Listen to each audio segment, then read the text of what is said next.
Hello, नमस्कार, आदाब, सत श्री अकाल, गुड मॉर्निंग दोस्तों। जीएस वाले भैया आपका हार्दिक स्वागत एवं अभिनंदन करते हैं। तो दोस्तों हम लोग यहाँ पर जीएस की फुल प्रिपरेशन कराते हैं जो किसी भी एग्जाम के लिए काफ़ी हेल्पफुल होती है। हेल्पफुल इसलिए होती है क्योंकि हम लोग पढ़ते हैं इसी तरीके से हैं, पहले थ्योरीज पढ़ते हैं, फिर एमसीक्यू सॉल्व करते हैं, फिर वन लाइनर सॉल्व करते हैं। और अमूमन जो लोग तैयारी करते हैं वो इन सब चीज़ों को फॉलो बिल्कुल नहीं करते हैं, इसीलिए उनको चीज़ें लॉन्ग टाइम तक याद नहीं रहती है और वो एग्जाम में एग्जीक्यूट नहीं कर पाते हैं और वो 2 3 4 साल तक सिलेक्शन नहीं ले पाते हैं। हमारा एसएससी में सिलेक्शन हुआ, रेलवे में सिलेक्शन हुआ, हमने यूपी पीसीएस का इंटरव्यू दिया, तो उसमें इन सब चीज़ों का बहुत इंपॉर्टेंट रोल था। तो दोस्तों ये सारी चीज़ें आप लोगों से भी शेयर करते हैं ताकि आप लोग भी इस तरीके से पढ़ाई करके जल्दी से जल्दी सफलता को प्राप्त कर सकें। तो दोस्तों हम लोग भाग 10 तक बहुत अच्छे से कंप्लीट कर चुके थे, थ्योरीज, एमसीक्यूज और वन लाइनर के साथ। रेगुलेटिंग एक्ट की क्लास से लेकर के हम लोग यहाँ तक ऐसे ही पढ़े हैं। बहुत इंपॉर्टेंट सेशंस रहे हैं, बहुत इंपॉर्टेंट क्वेश्चंस रहे हैं। एग्जाम में क्वेश्चंस अभी तक जितने एग्जाम हुए हैं क्वेश्चन यहां से बाहर नहीं गए हैं दोस्तों, ठीक है। अब हम लोगों की बारी है भाग 11 पढ़ने की। भाग 11 में क्या है? केंद्र और राज्य का संबंध। इसके पहले हम लोगों ने पढ़ा है भाग 5। भाग 5 में किसका वर्णन किया गया? भाग 5 में संघ का वर्णन किया गया है, ठीक है, मतलब केंद्र का। और भाग 6 में किसका वर्णन किया गया है? भाग 6 में राज्य का वर्णन किया गया है। और जब 5 और 6 को हम लोग जोड़ लेते हैं तो क्या आ जाता है? केंद्र और राज्य का संबंध। मतलब 11 में क्या आ जाता है? 5 और 6 को जोड़ा 11, और 11 में क्या आ गया? 5 में केंद्र है और 6 में राज्य है, तो केंद्र और राज्य का संबंध 11 में आ जाता है, ठीक है। इसको इस तरीके से याद कर सकते हैं अगर नहीं याद हो रहा हो तो, ठीक। अब यहां पे हमको कुछ इंपॉर्टेंट चीजें याद रखनी है जो कि एग्जाम में पूछा जाता है। केंद्र राज्य संबंध भाग 11 में है और अनुच्छेद 245 से लेकर के 263 तक है, मतलब 263 तक, ठीक है। ये चीज ध्यान में रखनी है। और इसमें दो चीजें ध्यान रखनी है कि केंद्र और राज्य का संबंध, जैसे तो किस प्रकार का संबंध केंद्र और राज्य का? एक होता है विधायी संबंध हो गया, एक होता है प्रशासनिक संबंध, और एक होता है वित्तीय संबंध, ठीक है। तो जो भाग 11 में है केंद्र और राज्य के संबंध में 245 से 263 में जो है वो एक में विधायी संबंध है। विधायी का मतलब क्या होता है? विधि बनाने के संदर्भ में, ठीक है। अभी इन सब चीजों के बारे में अच्छे से और पढ़ेंगे। विधायी का मतलब विधि बनाने के संबंध में, और इसके बारे में जो वर्णन किया गया है वो अनुच्छेद 245 से 255 के बीच में किया गया है, ठीक। दूसरा अध्याय आ जाता है प्रशासनिक संबंध, मतलब प्रशासन के, मतलब कार्यपालिका टाइप का संबंध आ जाता है, ठीक है। तो प्रशासनिक संबंध आ जाता है अनुच्छेद 256 से 263। तो 245 से 263 आपका यूं ही कंप्लीट हो गया है, ठीक है। मतलब 245 से 10, मतलब 245 से 255 विधायी संबंध और 256 से 263 प्रशासनिक संबंध आ जाता है। इसको इस तरीके से हम लोग याद रखेंगे दोस्तों, ठीक है। और इसमें दोस्तों 100 एमसीक्यूज हैं और 100 वन लाइनर हैं, ठीक है। बहुत इंपॉर्टेंट एमसीक्यूज हैं, भाग 11 और भाग 12 का जोड़ करके है, ठीक है। ये चीज ध्यान में रखिएगा, ठीक। अब हम लोग देखते हैं इसके बारे में कुछ प्रावधान देखते हैं। जैसे भारतीय जो संवैधानिक विशेषता है, हम लोग कहते हैं कि भारत एक संघीय व्यवस्था है, ये भारत राज्यों का एक संघ है। भारत में जो संघ का प्रावधान है, भारत में जो संघीय व्यवस्था ली गई है वो कहां से ली गई है? वो कनाडा के संविधान से प्रेरित है, ठीक है। भारत में जो संघवाद की विशेषता है वो कनाडा के संविधान से प्रेरित है। और भारत में केंद्र राज्य संबंध संघवाद की विशेषता है। जब हम लोग पहले के सेशंस में पढ़े हैं तो उसमें यह बताए थे जहां भी संघवाद आए, जहां भी संघीय व्यवस्था आए, वहां पर हमको केंद्र और राज्य के संबंध के बारे में देखना है। मतलब संघीय व्यवस्था होती ही इसीलिए कि केंद्र और राज्य का संबंध है, और टोटल केंद्र और राज्य का संबंध भाग 11 में आ ही जाता है हम लोगों का, ठीक है। तो यह ध्यान देना है, संघीय व्यवस्था भारत की विशेषता है, भारतीय संवैधानिक विशेषता है, ठीक है। ये चीज ध्यान देनी है। जब हम लोग शुरुआत में पढ़े थे भारतीय संविधान की विशेषताओं में तो उसमें भी संघवाद पढ़ चुके हैं अच्छे से। अगर नहीं पढ़ा है तो जाके जरूर पढ़िएगा, चीजें आपको एक बार में क्लियर हो जाएंगी दोस्तों, ठीक है। ये हो गया कनाडा के संविधान से प्रेरित है संघवाद। और भारतीय संविधान के अनुसार केंद्र और राज्य के मध्य विधायी संबंध का बंटवारा है, मतलब विधायी संबंध है भारत केंद्र और राज्य में, प्रशासनिक संबंध है और वित्तीय शक्तियों का विभाजन किया गया है। मतलब जो जो विधायी शक्तियां किन किन विषयों पर केंद्र विधि बनाएगा, किन किन विषयों पर राज्य विधि बनाएगा, वो विधायी संबंध हो गया। प्रशासनिक मतलब कार्यपालिकाई शक्तियां, किन किन विषयों पर केंद्र की कार्यपालिकाई शक्तियां हैं, किन किन विषयों पर राज्य की हैं, ये भी वर्णन है। और वित्तीय शक्तियों का बंटवारा जो किया गया है वो भाग 11 और भाग 12 में किया गया। भाग 11 में विधायी और प्रशासनिक संबंध है और भाग 12 में वित्तीय शक्तियों का बंटवारा है, ठीक है। ये चीज ध्यान देनी है, ये संघवाद की विशेषता है, ठीक। भारत में विधायिका, कार्यपालिका और न्यायपालिका है। ठीक है, भारत में विधायी शक्तियां और प्रशासनिक शक्तियां और वित्तीय शक्तियों का बंटवारा किया गया है, लेकिन न्यायपालिका की शक्तियों को विभाजन की शक्तियों से बाहर रखा गया है। ठीक है, मतलब न्यायपालिका को विभाजन की पद्धति से बाहर रखा गया, मतलब न्यायपालिका स्वतंत्र है। भारत में न्यायपालिका स्वतंत्र और निष्पक्ष है। न्यायपालिका को निष्पक्ष रहने के लिए उसका स्वतंत्र रहना बहुत ही आवश्यक है, इसीलिए न्यायपालिका को विभाजन की शक्तियों से बाहर रखा गया है। ठीक है, ये चीज ध्यान देनी है। अब हम लोग देखते हैं संघ के प्रमुख राजस्व के स्रोत क्या होते हैं, क्या क्या विषय है संघ के। जैसे संघ कहां कहां से अपने राजस्व को प्राप्त करता है, जैसे निगम कर हो गया, निगम कर के बाद शुल्क, सीमा शुल्क हो जाता है। ठीक है, सीमा शुल्क हो गया, निर्यात शुल्क हो गया इत्यादि। मतलब ये सब क्या है, इन सब से जो कलेक्शन होता है, राजस्व स्रोत होता है, ये केंद्र के पास जाता है। निगम कर हो गया, सीमा शुल्क हो गया, निर्यात शुल्क हो गया, इनसे जो आय प्राप्त होती है वो केंद्र के पास जाती है। और राज्य के प्रमुख राजस्व स्रोत क्या है, व्यक्ति कर है। ठीक है, कृषि पर कर जो लगाया जाता है, भूमि पर जो कर लगाया जाता है, भूमि एवं भवनों पर जो कर लगाया जाता है, घरों पर जो कर लगाया जाता है, गृह कर, विक्रय कर हो जाता है। देखिए, निर्यात शुल्क और विक्रय शुल्क अंतर है। निर्यात का मतलब एक देश से दूसरे देश में सामान को भेजना, ठीक है, निर्यात आ जाता है, तो उस पर जो शुल्क लगाया जाता है वो केंद्र के पास जाता है। विक्रय शुल्क राज्य के पास, मतलब कोई सामान बेचना, ठीक है, यहां देश के भीतर ही कोई सामान बेचना विक्रय शुल्क हो जाता है। ठीक है, वाहनों पर चुंगी कर, ये सब राजस्व के, राज्य के राजस्व के स्रोत होते हैं। ये चीज ध्यान में रखनी है, इंपॉर्टेंट है। ठीक है, ये हो गया। अब केंद्र और राज्य के मध्य जो संबंध है, या और केंद्र और राज्य के मध्य कुछ संबंध है, तो उन संबंधों के निर्वहन में कुछ विवाद उत्पन्न होते हैं। विवाद उत्पन्न होते हैं तो विवाद को सुलझाने के लिए आयोग का गठन किया गया है।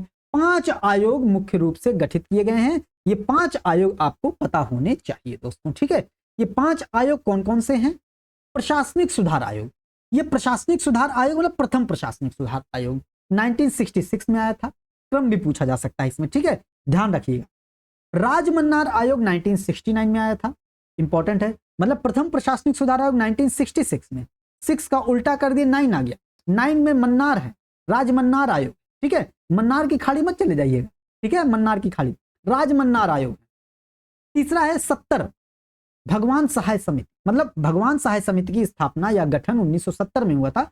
उसके बाद सरकारी आयोग आप लोग परिचित होंगे, 1983 में आया था। और पुंछी आयोग का गठन 2007 में किया था। आप लोग इन 2 चीजों से परिचित होंगे।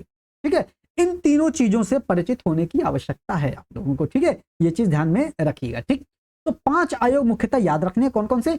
प्रथम प्रशासनिक सुधार आयोग 1966, उसके बाद आ जाता है राजमन्नार आयोग 1969, फिर आ जाता है भगवान सहाय समिति 1970, फिर आ जाता है सरकारिया आयोग 1983, फिर आ जाता है 2007 में पुंछी आयोग, मदन मोहन पुंछी आयोग। ठीक है, ये चीज ध्यान में रखनी है। ये हो गया मोटा मोटा संघ और केंद्र और राज्य के बीच जो संघवाद व्यवस्थाएं हैं, जो संघीय व्यवस्थाएं हैं, जो संबंध है, ये मोटी मोटी चीजें हो गई। अब विधिवत आराम से जो एग्जाम में भी और अच्छे से पूछा जाता है, ऊपर से भी पूछा जाता है, ये अब एक एक पर्टिकुलर अनुच्छेद जो इंपॉर्टेंट है उसके बारे में हम लोग पढ़ेंगे। जैसे अध्याय 1 हम लोग देखें तो ऊपर अध्याय 1 में विधायी संबंध, और विधायी संबंध अनुच्छेद 245 से 255 के बीच में है। ठीक है, ये चीज हो गई। अब 245 में क्या है, अनुच्छेद 245 में इंपॉर्टेंट है संसद और राज्य के द्वारा बनाई गई विधियों का विस्तार। अब ये नहीं याद करना है 245 में ये है, इसको ऐसे समझना है, संसद कानून बनाती है, राज्य कानून बनाती है। जो संसद कानून बनाती है पूरे देश में लागू होता है, और जो राज्य बनाती है, राज्य द्वारा बनाई गई विधियों का विस्तार पूरे राज्य के क्षेत्र में होता है। इंपॉर्टेंट है, आसान भी है कि नहीं। संसद जो कानून बनाती है उसका विस्तार पूरे देश में है, राज्य जो कानून बनाती है उसका विस्तार पूरे राज्य में है। कोई रॉकेट साइंस नहीं है कि नहीं। अब देखिए यहां से, संसद के द्वारा जो बनाई गई विधि पूरे भारत में लागू होगी, राज्य के द्वारा बनाई गई विधि पूरे राज्य में लागू होगी। लेकिन यहां पर एक चीज ध्यान देनी है, जो संसद के द्वारा बनाया गया कानून है वो उसको कहते हैं राज्य क्षेत्रातीत विधायन, राज्य से परे। यहां पर राज्य एक देश के संदर्भ में लिया गया है। ठीक है, मतलब भारत के बाहर रहने वाले जो भारतीय नागरिक हैं उन पर भी तो लागू होगा भारत का कानून, है कि नहीं। ये चीज ध्यान देनी है, मतलब भारत के बाहर रहने वाले भारतीय नागरिकों पर भी भारतीय संसद के द्वारा बनाया गया कानून लागू होता है। ये सिंपल सी बात है, इसमें कोई रॉकेट साइंस नहीं है, आराम से आपको समझ में आ जाएगा। बस ये सारे कॉन्सेप्ट को लेकर के अनुच्छेद 245 जोड़ देना है, ना कि अनुच्छेद 245 लेकर रटना है ये सारी चीजें। ठीक, अनुच्छेद 245 लेकर के अगर रटेंगे ये सारी चीजें भूल जाएगा। इन सारी चीजों को समझना है हम लोगों को। संसद द्वारा बनाई गई विधियों का विस्तार पूरे देश में होगा और भारत के बाहर जो भारतीय नागरिक हैं उन पर भी लागू होगा, और राज्य के द्वारा बनाया गया कानून पूरे राज्य के क्षेत्र में लागू होगा। ये कहाँ कहा गया? अनुच्छेद 245 में कहा गया। आसानी से इस तरीके से याद हो जाएंगी चीजें, ठीक है। तो ये चीज हो गई, ठीक। अब हम लोग देख रहे थे 246 अनुच्छेद। अब 245 में संसद और राज्य के द्वारा बनाई गई विधियों का विस्तार है। अब 246 में क्या है? किन किन विषय पर विधि बनाएगा, मतलब विषय है, विधि निर्माण का विषय। अब हम लोग देखते हैं ना, राज्य सूची, समवर्ती सूची, अवशिष्ट सूची, संघीय सूची, है कि नहीं, ये इन चीजों का वर्णन इसमें है। मतलब 7वीं अनुसूची, हम लोग 7वीं अनुसूची पढ़ चुके हैं ना। 7वीं अनुसूची में संघ सूची, राज्य सूची, समवर्ती सूची का वर्णन है, वो चीज आ जाती है यहां पर। मतलब 246 में क्या कह रहा है? केंद्र और राज्य के मध्य शक्तियों का बंटवारा, शक्तियों का बंटवारा, विषय का बंटवारा हो जाएगा। मतलब इसमें 3 सूचियों का वर्णन है, संघीय सूची, राज्य सूची और समवर्ती सूची, और इनका वर्णन 7वीं अनुसूची में वर्णित है। पहले भी कई बार पढ़ चुके हैं हम लोग, है कि नहीं, आज फिर आ गया है, ठीक। अब यहां पर यह ध्यान देना है, भारत के संविधान में जो केंद्र और राज्य के मध्य शक्तियों का विभाजन है वो भारत सरकार अधिनियम 1935 पर आधारित है। इसको ऐसे समझना है, भारत में संघवाद की विशेषता को अपनाया गया है। संघवाद जहां भी आएगा केंद्र और राज्य के बीच में संबंध आ जाएगा। मतलब संघीय विशेषता कनाडा के संविधान से प्रेरित है। हम लोग पढ़ते हैं भारत का जो संघवाद है वो कनाडा के संविधान से प्रेरित है। कॉन्सेप्ट जो लिया गया है कनाडा के संविधान से लिया गया है, लेकिन जो प्रावधान लिया गया है वो भारत सरकार अधिनियम 1935 से लिया गया है। दोस्तों यहां पर यह समझने वाली बात है, ठीक है। मतलब शक्तियों का विभाजन भारत सरकार अधिनियम 1935 पर आधारित है, और जो पूरा ओवरऑल संघवाद की विशेषता है वो कनाडा के संविधान से प्रेरित है, ठीक है। ये चीज ध्यान में रखनी है, ठीक। अब जैसे संघ सूची, राज्य सूची, समवर्ती सूची आता है, तो संघ सूची, जाहिर सी बात है, संघ सूची पर राष्ट्रीय महत्व के विषय शामिल होते हैं, और इसीलिए राष्ट्रीय महत्व के विषय हैं तो संघ सूची पर कानून संसद बनाती है, केंद्र बनाती है। तो कानून बनाने का एकमात्र अधिकार किसका होगा? संसद का होगा, ठीक है। यह चीज हमको ध्यान में रखनी है कि कानून बनाने का एकमात्र अधिकार संघ सूची पर संसद का होता है। और इसमें 100 विषय हैं। कौन कौन से? जैसे कुछ इंपॉर्टेंट विषय देख लेते हैं, जैसे रक्षा, विदेश, संचार हमेशा संघ सूची के ही पास होता है, केंद्र के पास होता है। चाहे भारत जब गुलाम था अंग्रेजों का तो भी रक्षा, विदेश और संचार अंग्रेजों के पास थे और अन्य बाकी भारतीयों के पास थे, ठीक है। और महत्वपूर्ण क्या था? डाक एवं तार, ये भी केंद्र का विषय है, इंपॉर्टेंट विषय है। प्रसारण, टेलीफोन, जनगणना, दोस्तों ये इंपॉर्टेंट है, ठीक है। युद्ध राज्य थोड़ी ना युद्ध करने जाएगा, केंद्र युद्ध करने जाएगा, तो केंद्रीय सूची का विषय है। संधि किससे होती है? संधि विदेशों से होती है, तो संधि भी केंद्र सरकार का विषय है, मतलब संघ सूची का विषय। अणु शक्ति, परमाणु शक्ति, ये सब संघीय सूची का विषय। सीमा शुल्क, जो सीमा शुल्क होता है, सीमा पर शुल्क कौन लगाता है? भारत सरकार लगाती है, तो संघीय सूची का विषय हो जाएगा। विदेश के साथ व्यापार करना, ये भी संघीय सूची का विषय। थोड़ा सा दिमाग लगाएंगे सब समझ में आ जाएगा। रेल, वायु, जल परिवहन, मतलब रेल परिवहन, जल परिवहन, वायु परिवहन, ये सब संघीय सूची के विषय आ जाते हैं, ठीक है। ये चीज ध्यान देनी है। अब आ जाता है दूसरा, राज्य सूची। जैसे संघ सूची राष्ट्रीय महत्व के विषय होते थे, वैसे ही राज्य सूची स्थानीय महत्व के विषय हैं, ठीक है। स्थानीय महत्व के विषय हैं, तो स्थानीय महत्व के विषय हैं तो इन पर कानून कौन बनाता है? एकमात्र अधिकार इन पर राज्य विधानमंडल है, ठीक है। मतलब अगर आपसे सीधा सीधा ये पूछा जाता है कि राज्य सूची के विषय पर कानून कौन बनाता है, तो आप क्या बताएंगे? राज्य विधानमंडल बताएंगे, ना कि कुछ और बताएंगे, ठीक है। वो अपवाद अलग से है, वो बाद में पढ़ेंगे, ठीक। अपवाद को अलग से बाद में पढ़ेंगे, इसी चैप्टर में पढ़ेंगे, लेकिन इत्मीनान से पढ़ेंगे, आराम से, ठीक है।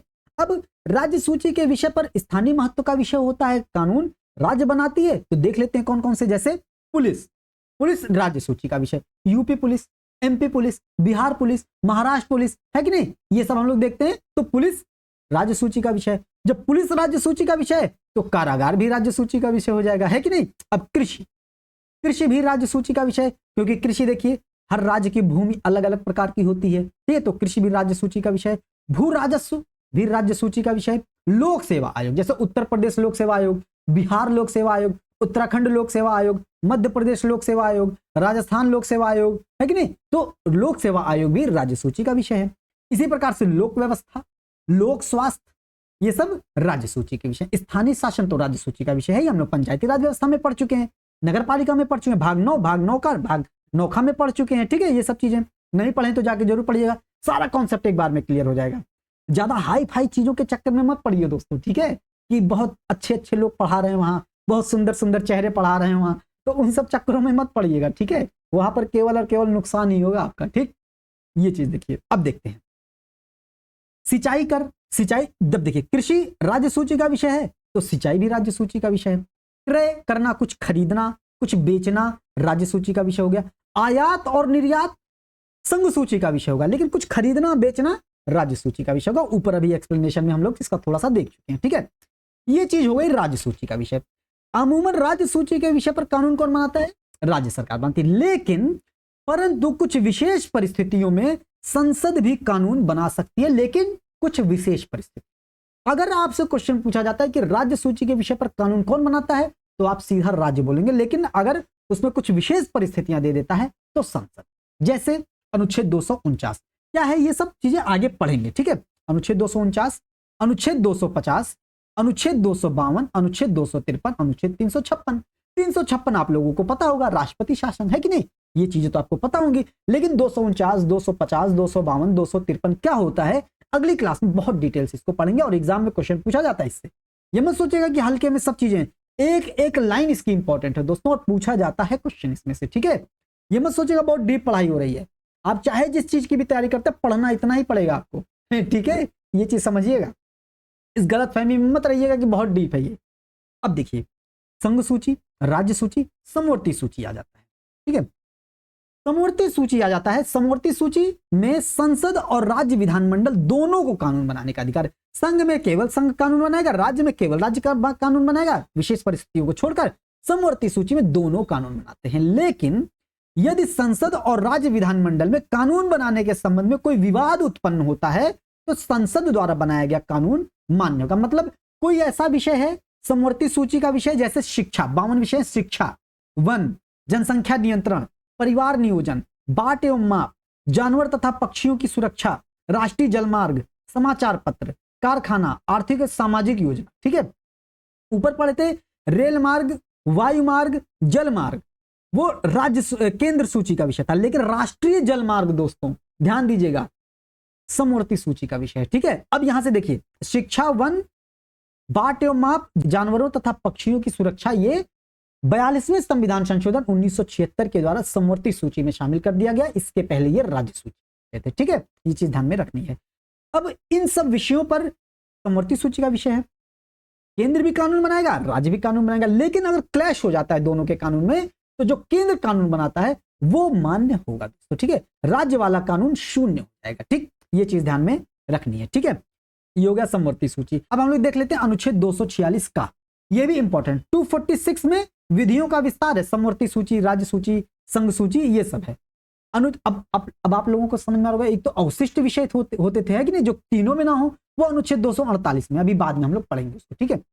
अनुच्छेद 246 का में है जीएसटी के संबंध में उपबंध है। अब जीएसटी मतलब वस्तु एवं सेवा कर, गुड्स एंड सर्विस टैक्स, ये हमारे संविधान में अनुच्छेद 246 का के तहत जोड़ा गया।